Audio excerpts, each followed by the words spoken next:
This might look like a simple twist of metal, but here's why it's not. The tool sitting in your kitchen drawer right now has been fought over by two governments, redesigned specifically to fail on purpose, and used to help build the machine that won World War II. There is a Canadian inventor who could have owned every screwdriver on Earth and walked away from the deal instead. We are talking about the screwdriver, and by the end of this video, you will never look at the one in your junk drawer the same way again. Before there was a screwdriver, there was a problem. For most of human history, if you wanted to hold two pieces of wood or metal together, you used a nail. Nails are fast, but nails are also weak sideways, and they work their way loose over time. The screw solved that. The spiral thread grips as it turns, which means it resists being pulled straight back out. The Greeks understood the physics of the screw as early as the 3rd century BC. Archimedes used the same spiral principle to move water uphill. The Romans used screw presses to crush olives and grapes. But those were big, hand-turned mechanisms. Nobody was screwing together a cabinet hinge in ancient Rome. The screw, as a small fastener, the kind you'd actually drive with a tool, shows up in European locksmithing and armor making around the 1400s. And wherever there was a screw small enough to need help turning it, someone eventually cut a slot into its head and built a flat blade to fit it. That is the birth of the screwdriver. For roughly 400 years, that flathead design barely changed. Here's the part most people never learn. The flathead screw has a fatal flaw, and it took the entire Industrial Revolution to expose it. A slotted screwdriver has to be lined up by hand every single time. If your hand slips even slightly off center, the blade skates sideways and gouges the wood, the metal, or your knuckles. That is a minor annoyance if you're building one chair. It is a massive problem if you're trying to build 100,000 identical objects a day on an assembly line. By the early 1900s, factories were the beating heart of the American and Canadian economy. Cars, machines, tools, all of it depended on screws. And factory workers were losing time and losing fingers to a 400-year-old design that was never built for speed. Someone was going to have to fix it. Two men in two different countries arrived at two very different solutions. Only one of them changed the world.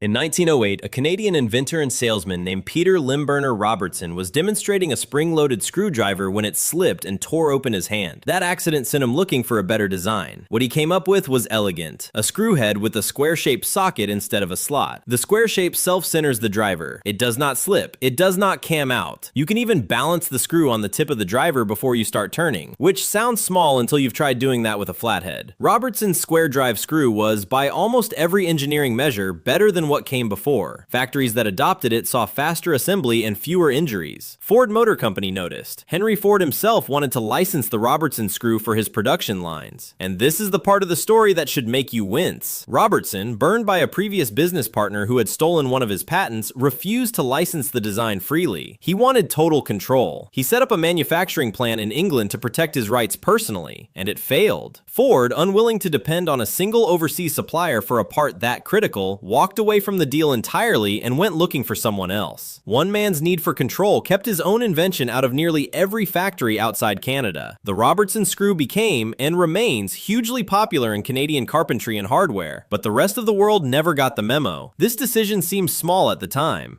It was not. Around the same time Ford was looking elsewhere, an American businessman named Henry F. Phillips acquired the rights to a cross-shaped screw design. The cross-shaped socket, like Robertson's square, self-centers the driver, but Phillips's design had one deliberate, counterintuitive feature. It was built to slip. Assembly line power tools in the 1930s did not have torque control the way modern drills do. If a motorized driver kept spinning after a screw was already fully seated, it could snap the screw, strip the material, or damage the product. Phillips's cross-shaped head was engineered so that once a screw was tight enough, the driver would pop out of the socket on its own. Engineers call this cam out. It looks like a flaw. It was actually a built-in safety clutch. In 1936, Phillips brought his design to General Motors. GM tested it on their Cadillac assembly line and loved it immediately. Faster driving, fewer ruined screws, fewer ruined car panels. And here is the fork in the road that decided everything. Phillips licensed his screw design widely and cheaply to manufacturers across the country, instead of trying to keep tight personal control the way Robertson had. Within a few years, the Phillips screw was standard equipment across the American auto industry. Then it spread into appliances, then into construction. Then World War II broke out, and the United States needed to manufacture tanks, ships, and aircraft faster than any country in history ever had. The Phillips screw, fast to drive, hard to strip, forgiving of imperfect technique, went into millions of pieces of military hardware. Some historians argue that a screw designed to intentionally slip helped arm the Allied war machine. By the 1960s, the Phillips head was the default screw of the industrialized world, not because it was the best engineering solution on the table, but because one inventor was willing to share it and the other wasn't.